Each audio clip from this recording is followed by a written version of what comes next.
Okay, so I'm just introducing the Johari window. This is a very, very well-known self-awareness matrix that's often used in counselling courses, supervision courses and other courses, just trying to indicate really how the idea of having feedback from other people and self-disclosing for ourselves and having a conversation around those two things can often open up areas that were previously unconscious or unknown to the individual.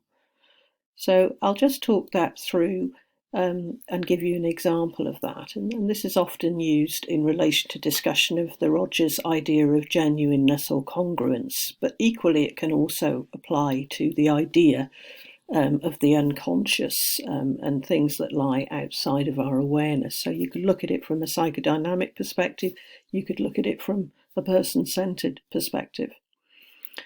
So you can see that in the top left-hand corner there, that's open to me, known to me and known to others. So you're looking at this video and you can see that I'm wearing glasses. So that's known to me and that's known to you.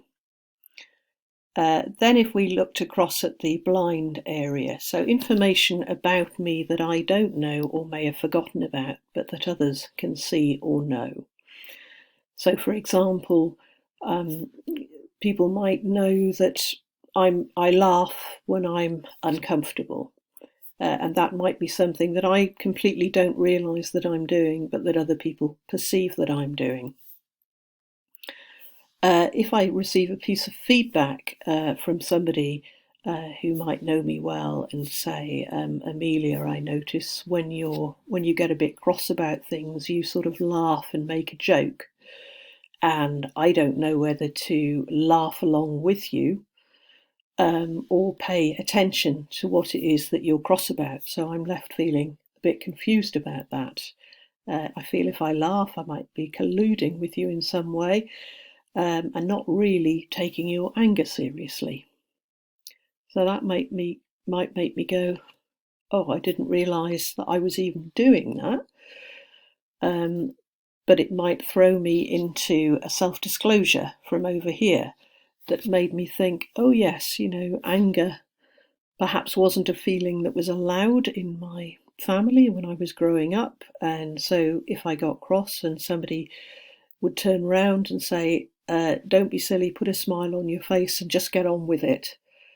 But then that's what I've come to do. That's what I've been taught to do. And it's become so much a part of me now that I've forgotten. But somebody who's perhaps working with me in a counselling way or in a supervisory way and is giving me a piece of feedback about something that I might be coming across as a bit incongruent about, they're giving me that feedback. That brings that to my awareness, and we can now have a dialogue and move into this area. So they've shared with me something about how they perceive me, a bit confused.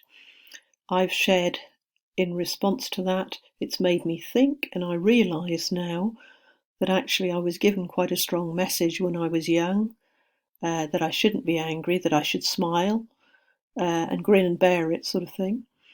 And so that's what I've taken on board. And the trouble with that now, when I'm trying to function as an adult in society, is that I'm sort of distracting away from what I feel cross about. And therefore, I may be ineffective in making my point about certain things because I'm distracting away from it. I'm not making my point really sort of clearly and strongly. Perhaps I'm not setting a boundary clearly and strongly. Instead, I'm kind of laughing and giving somebody a bit of a mixed message.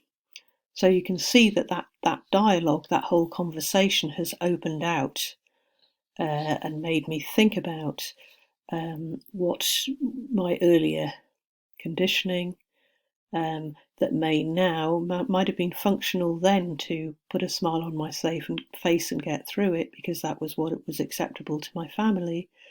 But right now, it's no longer effective in my working life and I need to do something else.